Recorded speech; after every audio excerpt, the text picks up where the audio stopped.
Hello and welcome to the Franchise Tag Fantasy Show. I'm joined with Adam as usual, and we're going to be going through weeks 10 and 11. The season is drawing ever closer. There's only 4 games left before the playoffs, and it's currently anyone's to win or lose.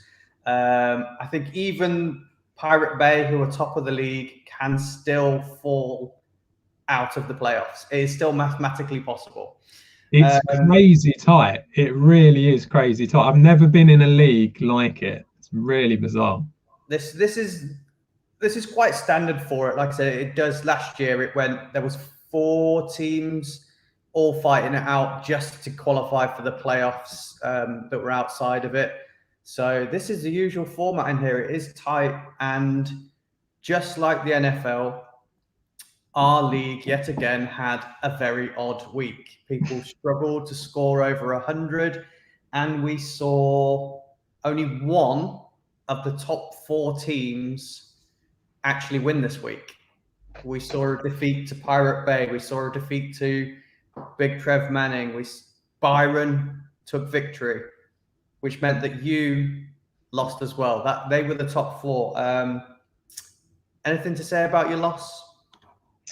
Not really, to be honest. Byron messaged me on the morning of the game saying, "I feel like I have to beat you this week," but after coming out and saying that your team was unremarkable at the beginning of it all. But I was very much like, look, I would be surprised if you didn't win, because I had Jamar Chase out, and I didn't. Who was it who played on the Thursday night game? Was it? It was Baltimore, wasn't it, versus Miami? Miami, yeah. So Gaskin, so he didn't play well. Shock horror. So yeah, that didn't really work out. I kind of felt like it was going to be a bit of a struggle, to be honest, after that. And when you look at Byron's team, he has got a strong team, so I was expecting him to get through it. But I was a little surprised that he managed to make it to 100 points, I must say, because we were both struggling quite a bit. I mean, as I said, everybody struggled to get to 100 points. I mean, I was quite confident in my team this week. I thought I had some good matchups. I got to 79. You 74. The game between the Dak Street Boys and the Fallas Cowboys, Tidge and Matt, both scoring under 100. Dicko's All-Stars, 74.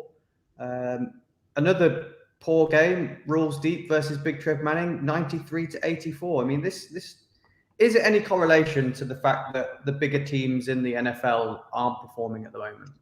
Yeah, I mean, I suppose you have to feel that it kind of makes sense, doesn't it? That this is what's happening. I mean,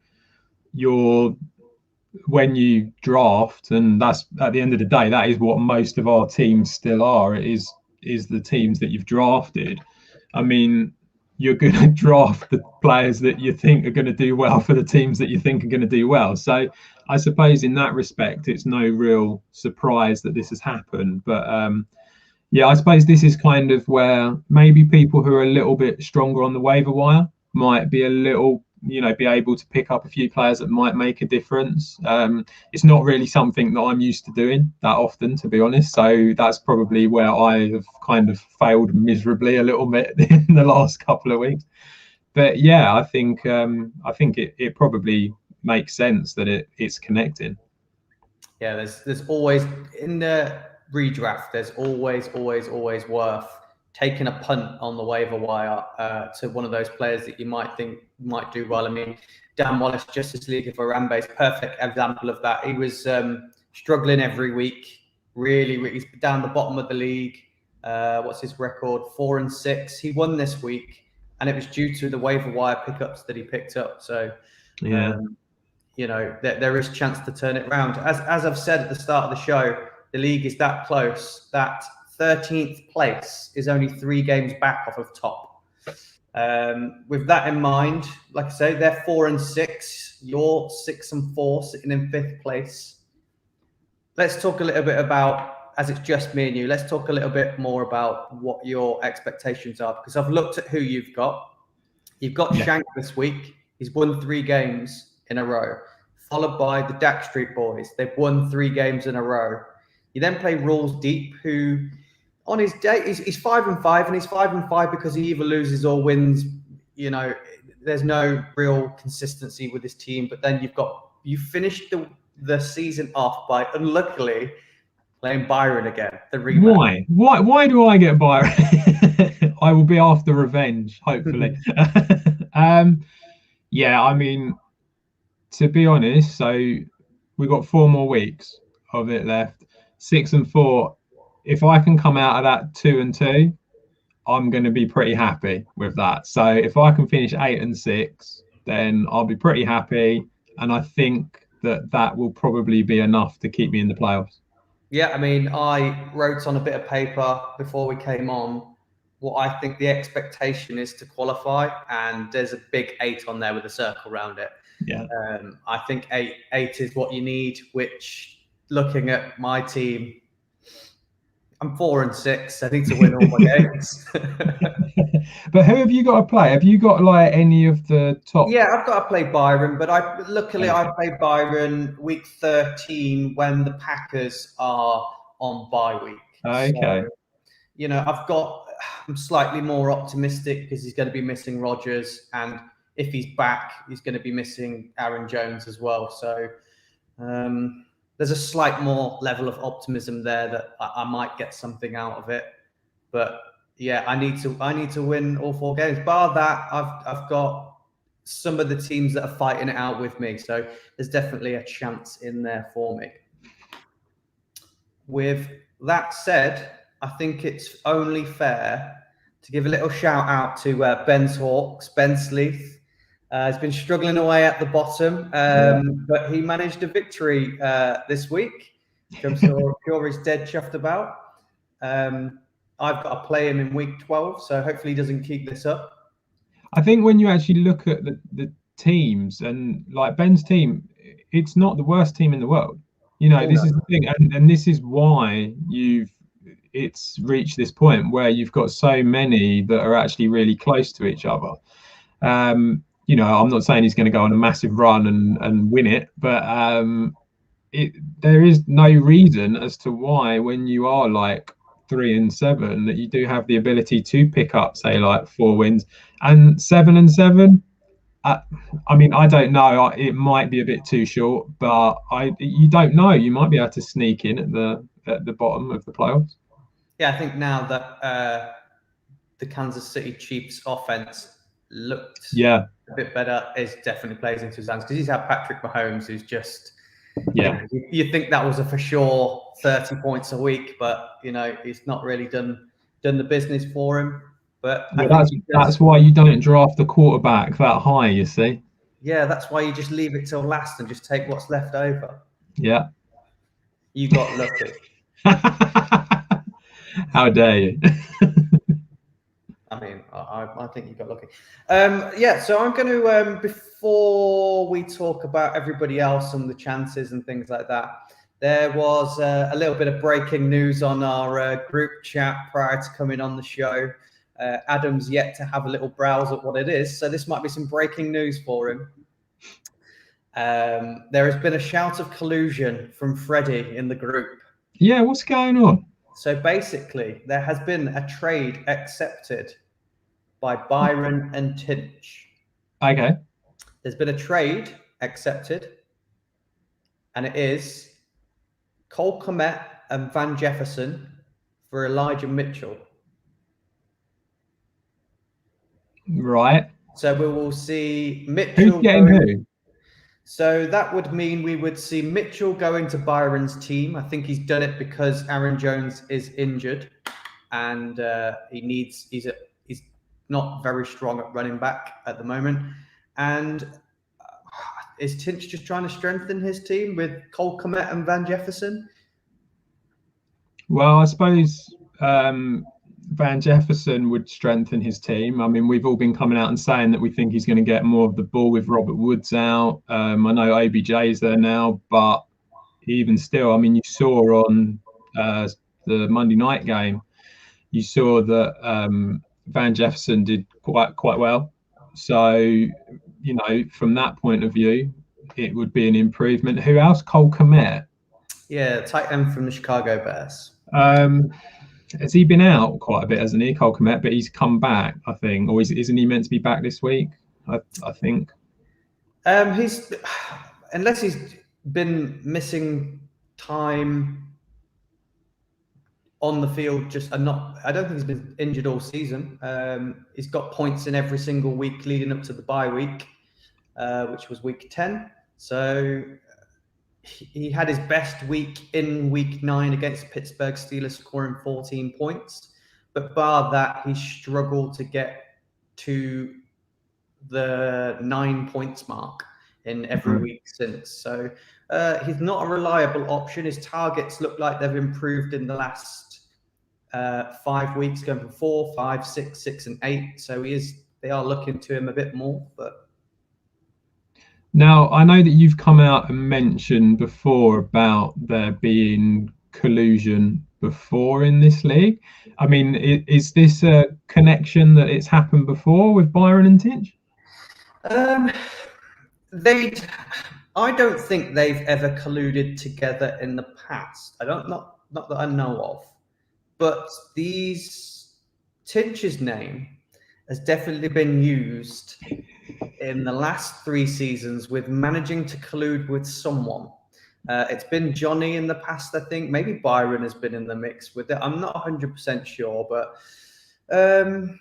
yeah, this is why you said off camera, I think, I'm not sure it actually got mentioned, but you wondered why trades were so, no one really goes for them. And there's a lot of like hush hush talk about it and things like that.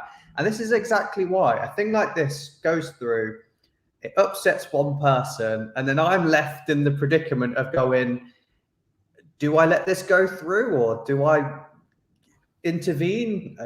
I'm stuck in a position where someone might be upset based on the fact that they think friends are helping out friends. Well, I mean, I don't think there's anything wrong with that trade myself. I can I reckon Freddie, who's come out and mentioned collusion, has come out and said it probably because he's looking at the 49ers being a really strong run team, and you saw what they could do against the Rams, and you feel like that's what they're going to do for the rest of the season. Having said all of that, I think that Byron's got the second choice running back there now that Jeff Wilson's back. So I wouldn't necessarily be that. I wouldn't say he's that great.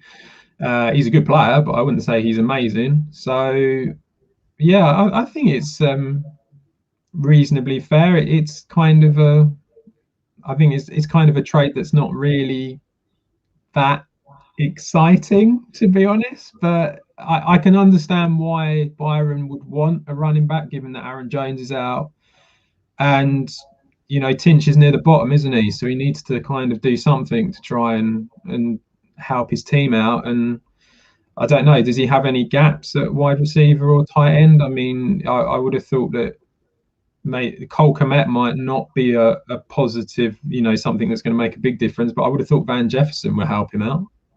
I mean, he's got Mike Williams, he's got AJ Brown, he's got Tyler Lockett, he's got Antonio Brown, Russell Gage, and Crowder as his wide receivers. So I'd say he was fine at wide receiver. Yeah. And his tight ends, he must have had an injury to a tight end because he's recently picked up David Njoku. So Okay, so maybe just looking at that, I mean, you could probably argue that he doesn't really need Van Jefferson then. What's his running backs like? Running backs are Adrian Peterson, Ezekiel Elliott, Antonio Gibson, and Mitchell. Right, so you could probably argue he doesn't really need Mitchell because he's got 3 starting running backs now. And he really needs a tight end, and he's managed to get himself a good young wide receiver at the same time. It kind of seems a bit fair. I'm a little surprised. I was expecting a little bit more, something a bit more juicy. Yeah. I mean, this is exactly what I said to you about the fact that no one wants to trade. I'm just having a quick look at any other things that might impact this. Adrian Peterson's bye week is week 13. But he's still got two good running backs there because he's got Ezekiel Elliott and he's got Antonio Gibson, who are both fit at the moment, aren't they? So Antonio Gibson's carrying a question mark. Shin injury. I guess he's probably fine. Yeah. I don't see too much in it. Like you said, I picked up Jeff Wilson the previous week, knowing that I would have thought the 49ers would like to put more stock in him, knowing what he can do as the starter. Although Mitchell has played very well in replacement of everybody being out. But yeah, I would.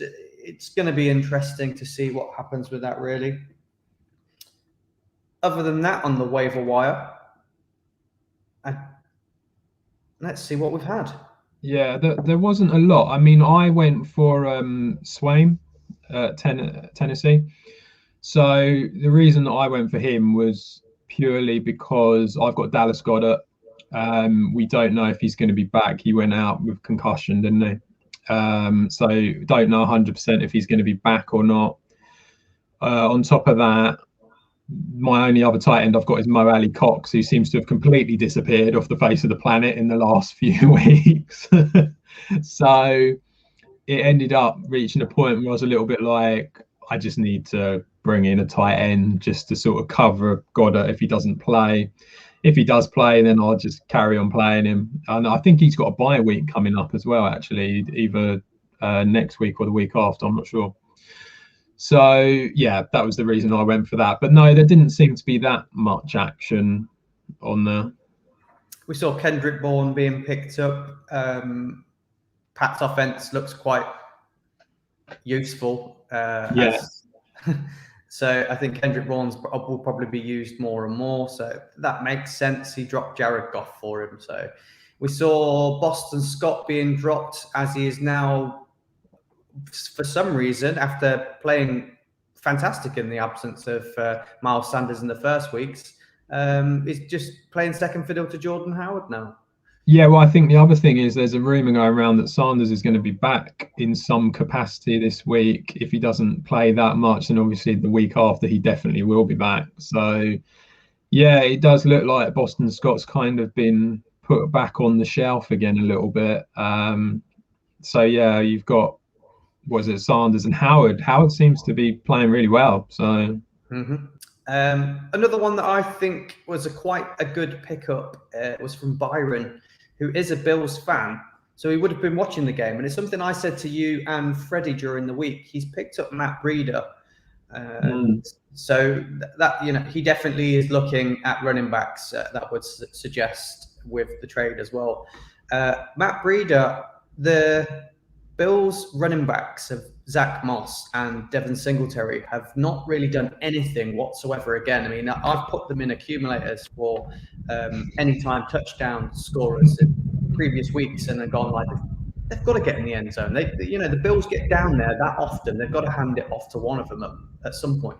But it just seems to not be happening. And Breida got into the end zone twice, one on the receiving and one on a rushing. Would that suggest to you that they might use him in a package a little bit like James Conner's being used at the Arizona Cardinals? Possibly. I mean, it would kind of make you feel like he's shown that he can do it. So therefore, why wouldn't he? Why wouldn't you keep that going? The only problem with it is that, I mean, you've now got Singletary, you've now got Moss, you've now got Breida. It's a little bit like no one really knows. It's like Moss got a touchdown, didn't he last week? But he was coming off of a concussion, and I was just, it's a little bit like, who knows? The only thing that I feel like we know for certain is that Devin Singletary is not going to be the big running back they're going to use 1 yard from the line sort of thing. It's going to be Moss, or it looks like now it could be potentially Breida as well. So with that, you kind of feel like that's a problem for Singletary. But they're all kind of like, they're all contributing a little bit, which makes it really, really difficult for fantasy, and just kind of really just makes you feel like going, do you know what? I'm just not going to get involved in that one, because it's so hard to know who's going to come out of that on top. I think it's worth a gamble for his bench this week.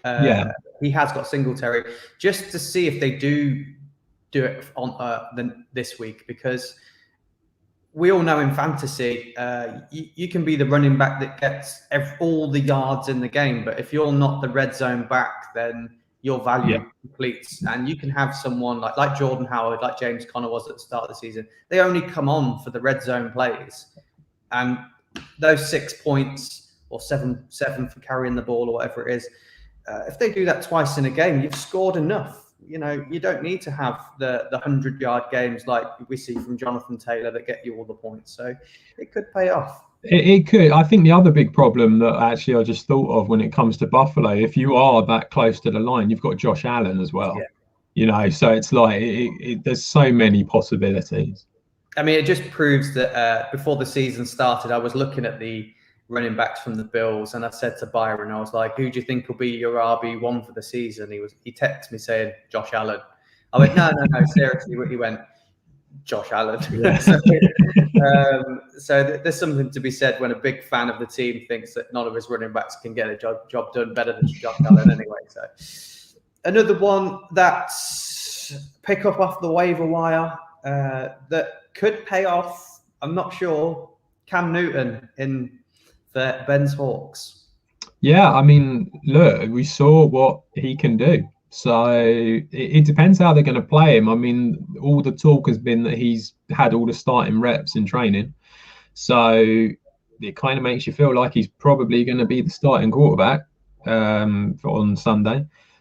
Yeah, I mean, if he can do what he did, I think his thing is going to be McCaffrey.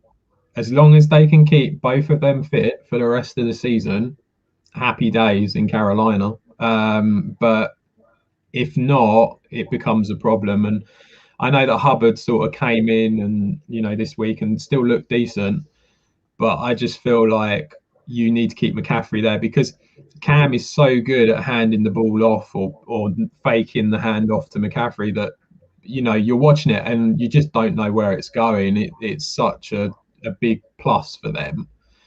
And it'll be interesting. I think it's a decent pickup for anyone who would needed a quarterback. I think it's a good pickup. But how much he's going to be able to do if he is the starter for 100% of the time, you know, you do worry about his fitness and some of the fitness problems that he's had over the years. But you know, you never know. For nothing, it's worth a go.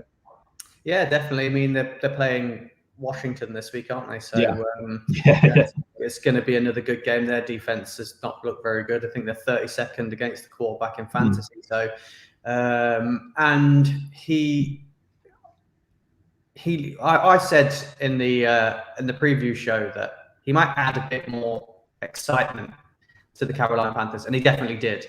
So that just gets the players a little bit more G'd up. And when you're talking about Josh Allen being a quarterback that can run, Cam Newton can do that as well. You know, we saw that on his first play of the game. He's a big guy and he can move defenders out the way. So yeah, I'm quite happy about that gamble that Ben's got nothing to lose if he plays him in there. Like I said, he needs someone to do big. You know, so.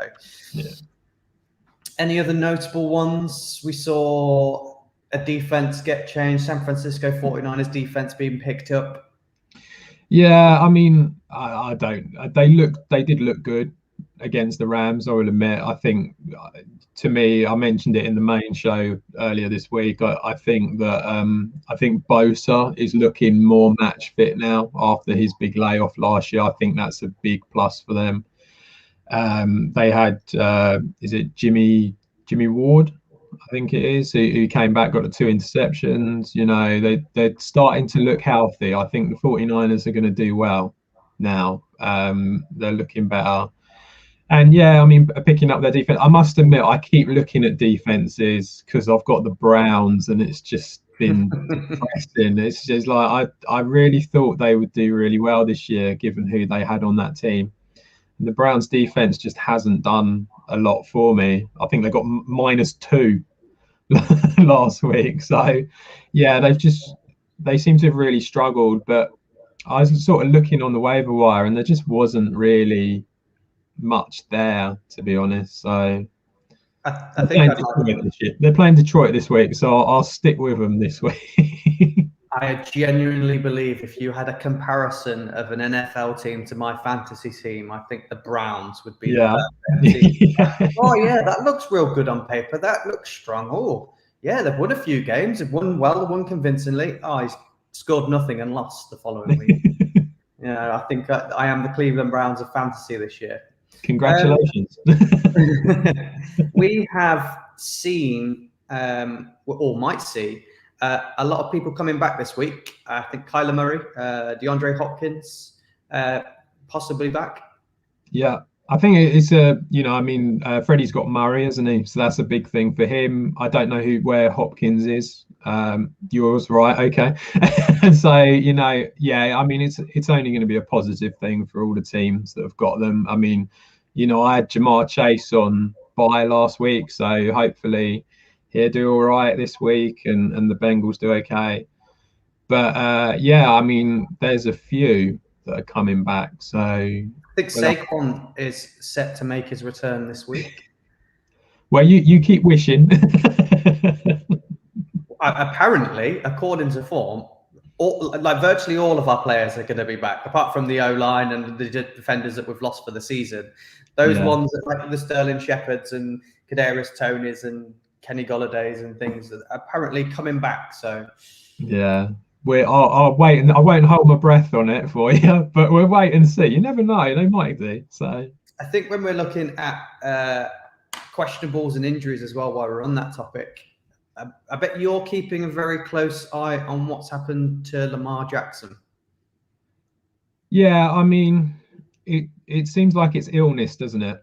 Yeah, it says a non-COVID related illness. Yeah, so he's probably got a virus or something. So I mean, Tannehill played with an illness last week and looked pretty decent. I can't imagine it's going to make much difference. I'll be very surprised if he didn't play. Yeah, I'd be surprised if he didn't play, but I wouldn't underestimate non-COVID related illness affecting him, because one of my worst times of my life in sporting career, when I played football, I went with my team as a sub because I was ill.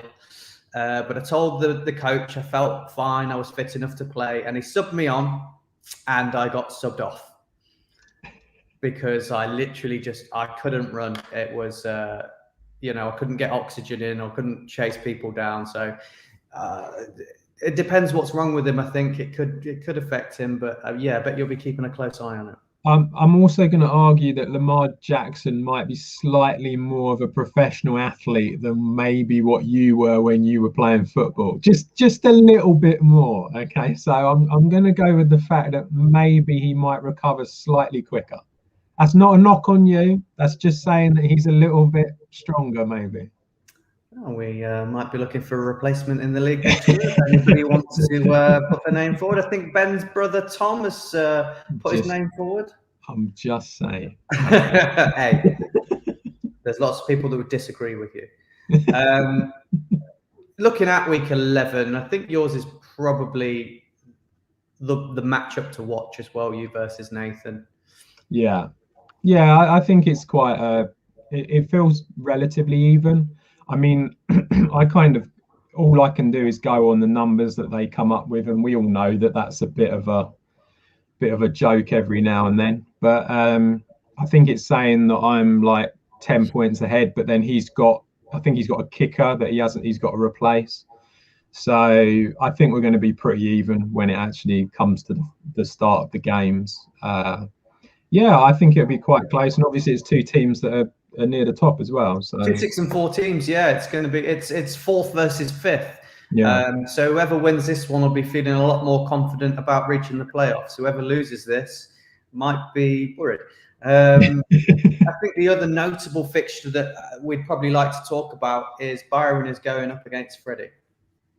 Yeah, well, I mean, it'll be interesting, won't it? I mean, if Kyler Murray's back, then if he has a big score, then maybe Freddie can pull off a bit of an upset. But even without Aaron Jones. Is that why Freddie is screaming collusion?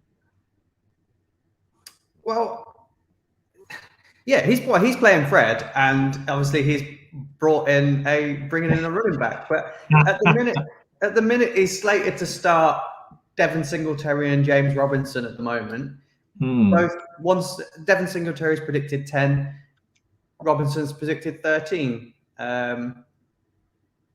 Is Mitchell going to be predicted any more than those two? I doubt it. But that might be why he's saying what he's saying. It all makes sense now. Sport. There's a lot of question marks against all the Green Bay players. Got any insight for us? I think who is it? I mean, obviously you've got Aaron Jones. You've got a question mark against. I don't know really. Aaron Jones has already been ruled out. Yeah. So I mean, Aaron Rodgers is really questionable with. Wait for it. He didn't practice on Wednesday due to a foot injury. Okay. I mean, as far as I've read, he's down. He's probably going to play. I mean, we've been saying this for ages, haven't we, about these questionable ones? They're all kind of like little things that are just sort of meaningless, and I don't quite know. I don't know if it's almost like the NFL app is trying to make us think, oh God, we should change it or something. I don't know. But you've also got Alan Lazard's shoulder injury and Devontae Adams' shoulder injury. Yeah, I mean, unless their shoulders are falling off, I would imagine they will be out there. Yeah, I mean, I can't. I've said this in previous weeks. I said this, didn't I? I was like, oh yeah, our team's questionable. I'm not going to worry about it because this happens every week, and then 3 of them were out. So, we'll keep track on that one.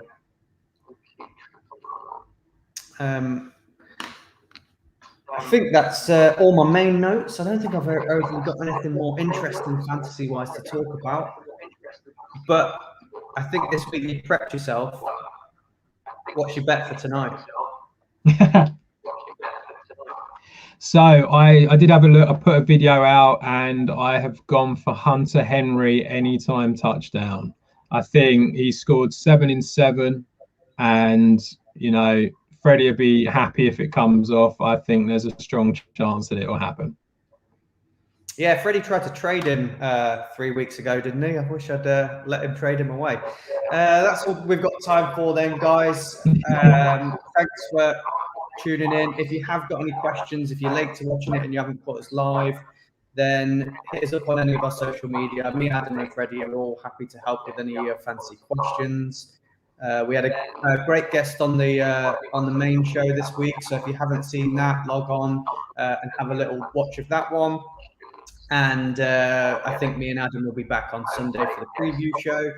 So that will be going out live probably in the morning. So also don't forget to watch that. But best of luck in your weeks this week in fantasy. And hopefully you're closing in on the playoff, guys. Thank you.